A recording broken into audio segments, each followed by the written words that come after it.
moment donné, on s'est tous rendu compte que le public était de plus en plus éloigné de l'emploi et qu'il fallait un sas pour remobiliser ces hommes et ces femmes qui ont vécu des histoires quelquefois dramatiques. Il y avait de plus en plus d'échecs, entre guillemets, durant la période d'essai. Donc il fallait à un moment donné créer ce fameux sas pour bien repréparer le futur salarié, que ce soit dans une structure d'insertion par l'activité ou autre, hein, dans l'organisme de formation, il y a toujours des horaires à respecter, une hiérarchie, comme un règlement intérieur qu'on retrouve partout. Donc il fallait absolument qu'on mette en place ce fameux sas au vu de ces résultats en fait, hein, de cette petite étude, pour dire ben voilà, il manque quelque chose, il manque un lieu où la personne peut se poser, régler certains freins avec une assistante sociale pour pouvoir progresser.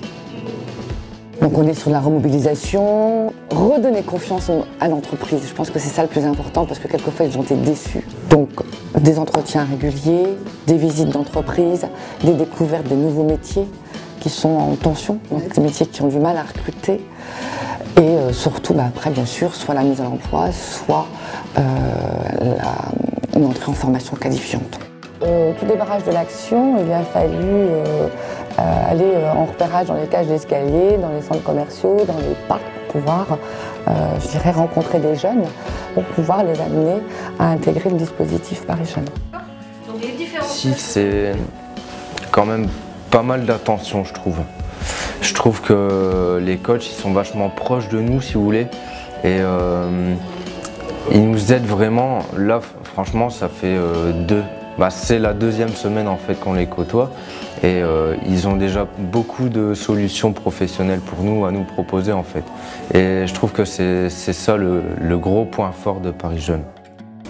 C'est quand même important de soucier, oui, du social, enfin, de la personne, ce qu'elle vit tous les jours un petit peu, et puis la capacité aussi de s'adapter en fait aux besoins de la personne.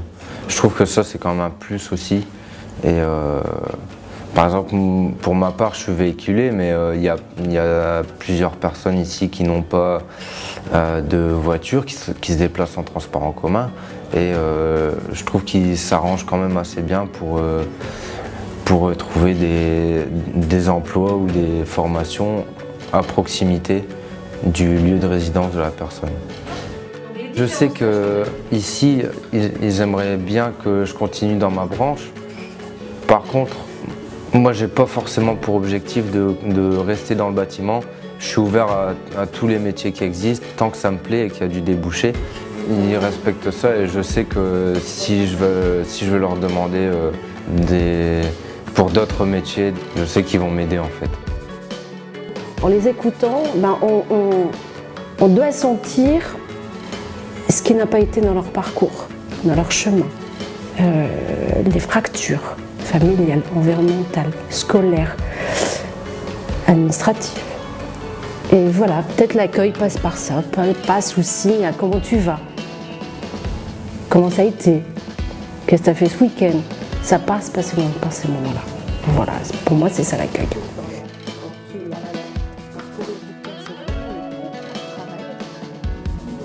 Ici, le fil conducteur, c'est l'engagement, être là, s'investir et avoir une solution rapidement. Un jeune, il n'est pas patient. Il faut vraiment qu'il sente qu'il y a quelque chose, qu'il peut avoir quelque chose. Mais pour ça, il faut qu'il vienne ici.